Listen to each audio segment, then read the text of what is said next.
Sveiki! Te Jūlija Puķe!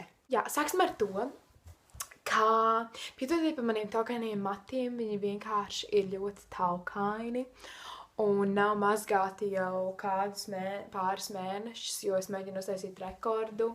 Bet jā, tātad šodienas video būs DIY. Es zinu, ka jūs visi šo gaidījāt, es pati arī gaidīju, un ņemot vērā to, ka ļoti daudz cilvēku gribēja redzēt DIY zeķibikses, kas tika ieliktas manā Instagramā. Un visi gribēja redzēt, kā tad es īsti taisu tās zeķibikses, tāpēc šīs būs video veltīts tam.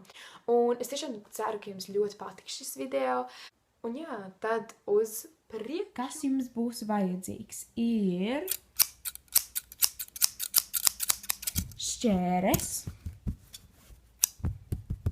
un nagi. Tātad mēs sākam ar to, ka mēs vienkārši paņemam, iedzeļam nagos un vienkārši plēšam. Redziet, jau tāds smuks efektiņš. Mēs gribam varbūt vēl tā ļoti skaisti. Nu, personīgi man šim darbam nevajag šķēres, bet jūs vēlties, jūs varat pilnīgi mierīgi kaut ko te pagraizīt, kādos spotiņos, kur jūs vēlaties plēst, un tad vienkārši paņemt un, jā, redziet to efektiņu skaisti. Un tad nākošā lieta, ko jūs varētu darīt, ir tā kā sataisīt tādus caurumiņus, jā, tādus te, un pagaidiet, es atļaušos.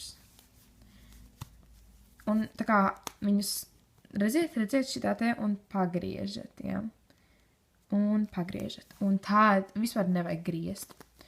Vienkārši paņemt nākošo jūsu caurumu. Un tad tā kā, redziet, ko es izdarīju? Redziet, šitā te paņemam vienu, paņemam otru un izvelkam to otru cauri. Un tad tā varam darīt. Tāds pinums sanāks. Bet es vienkārši parāju un tad es atlieku atpakaļ, tāpēc, ka man tur nekāda pinums. Šeit varētu sanākt pinums, redziet. Paņemam.